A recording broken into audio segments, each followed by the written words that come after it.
Your life gets so much better when you stop snoozing. It increases energy, productivity, and even gives you more time. But still, most people don't do it because it's just too comfortable to stay in bed. And trust me, I've been there. When it's starting to get time to sleep, you're really ambitious to be productive tomorrow, but as soon as your alarm clock actually goes off, you decide to click on the snooze button and your productive morning is gone. I managed to create a ridiculously easy 4-step formula that completely rewires the way you wake up in the morning and helps you to stop snoozing forever. And the final step was the complete game changer for me, so make sure you'll stick to the end. The first thing that you have to do is putting your alarm clock outside of your reach. This is one of the simplest things you can do, but if you actually have to get up to turn off your alarm clock, the chances of you snoozing are way lower. This doesn't mean that you have to put your alarm clock in a completely different room, but just as long as you have to get up to turn it off. And trust me, this step sounds incredibly simple, but since I started doing this, I've actually never snoozed anymore. So step 1 is put your alarm clock outside of your reach. Wait, but before we continue, I created a free document you can download in the description completely for free, which contains a morning routine you can instantly use. The reason why the majority of the people snooze is because they do not have a specific task they can instantly start doing. And this morning routine really helps you with this. So make sure to download it completely for free in the description. Now, like I just said, putting your alarm clock outside of your reach is already a great thing. But if you do not really have anything to do as soon as you wake up, you still tend to snooze. So the second step is incredibly easy once again, but it is putting your clothes ready the day before. As soon as you have your clothes laid out, you have something to instantly do when you wake up. And maybe you're thinking, but Noah, as soon as I have my clothes on, I can still just go back to bed and sleep again. That is true, but the chances of you actually doing that as soon as you've done something like putting on your clothes are way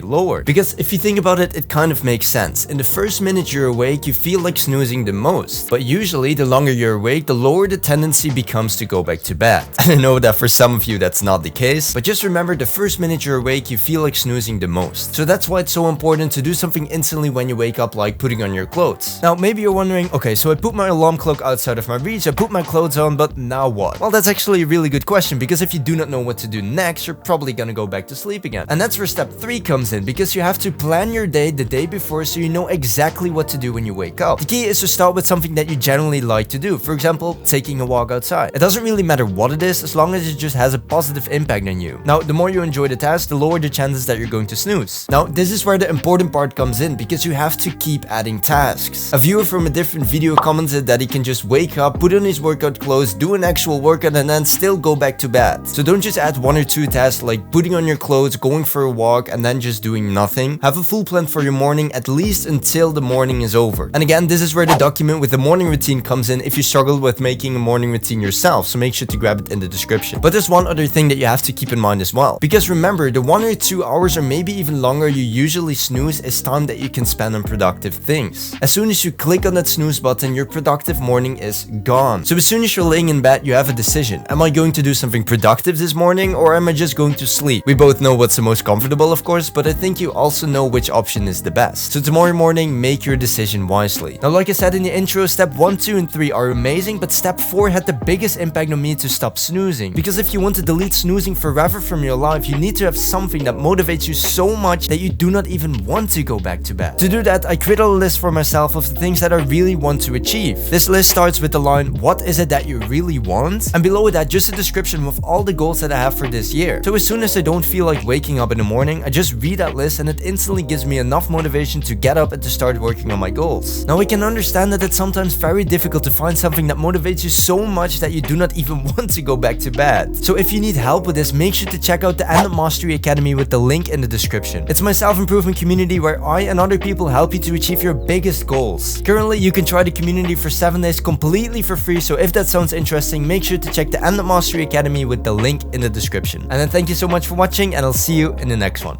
Bye bye.